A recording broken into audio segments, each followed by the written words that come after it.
Bernardi Auto, they've got Audis, Hondas, and Toyotas. They are the ones who sponsor who Mazz thinks is a fraud and who's for real. Mazz's tears. Yeah, those are the tears of a clown. Mazz's tears. The second tier. Hold on, let me get my pen. Mazz's tears. Dallas. Buffalo. Tennessee. Mazz's tears. Third tier. Okay, here we go. Hold on, let me get my pen. Mazz's tears. Tears. Tears. Tears.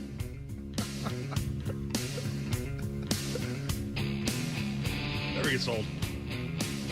I can't listen to no more tears anymore. Thank you, Jim Murray. Okay, we do this What every an a-hole. Thursday, usually with Felger and Murray. Sorry, Matt. That's it. And we usually do NFL, like we go through, but we've offered variations along the way now. So here's what we're going to do. Given the Draymond Green news, we felt like it was a good time to touch on the NFL power ranking, NBA power rankings rather. Celtics are what, Jimmy? 17-5. You're about a quarter of the way through the season. Mm-hmm. So again, we thought we would give you the updated NBA power rankings. This list might surprise you. Might surprise you. Have you guys taken a good look at the NBA standings lately? Mm-hmm. Mm-hmm. You see who some of the teams that are excelling are? Yep. Surprising. A lot of surprise teams in the league that, again, this speaks to the young talent that's been coming out of college and some of these guys. For example, did you know that Orlando is in the playoffs right now? They're like 15-8. I did know that because the Celtics can't beat them. Okay, but again, now you can at least look at Orlando now and say, well, Orlando's a half-decent team. Might not be that insulting to lose to Orlando.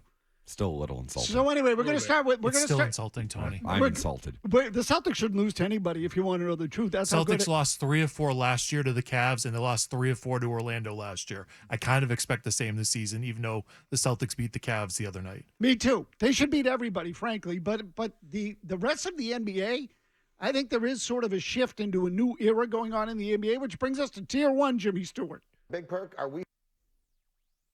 I said Tier 1. Dun-dun-dun-dun-dun-dun-dun-dun. There we go. All right, there we go. No surprises here in Tier 1 as it relates to the Mazz's Tiers NBA Power Rankings.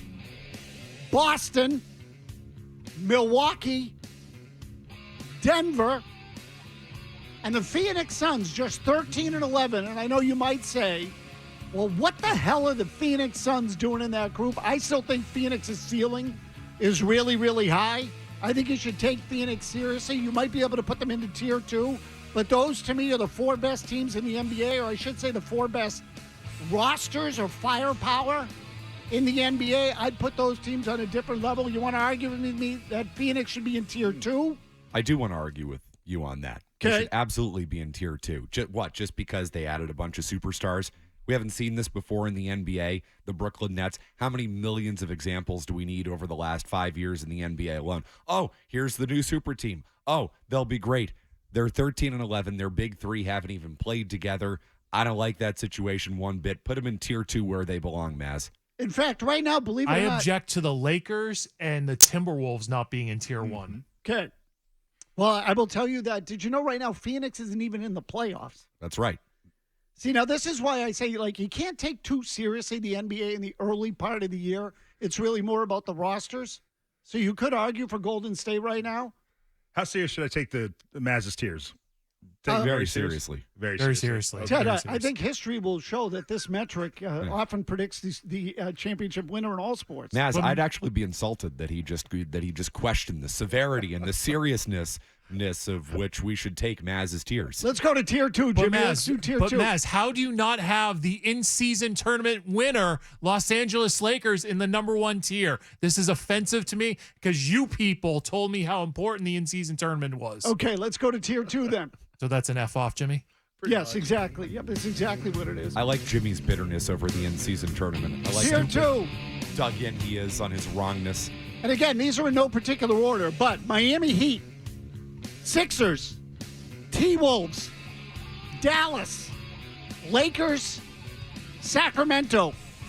I think all these teams are pretty good. And if you were to tell me the champion were to come out of this group because the Celtics choked, or Milwaukee didn't come together the way they should have, or Denver and Jokic had some sort of slide back to the pack, or that they're not as deep, Phoenix didn't come together, I could see the champion coming out of Tier 2.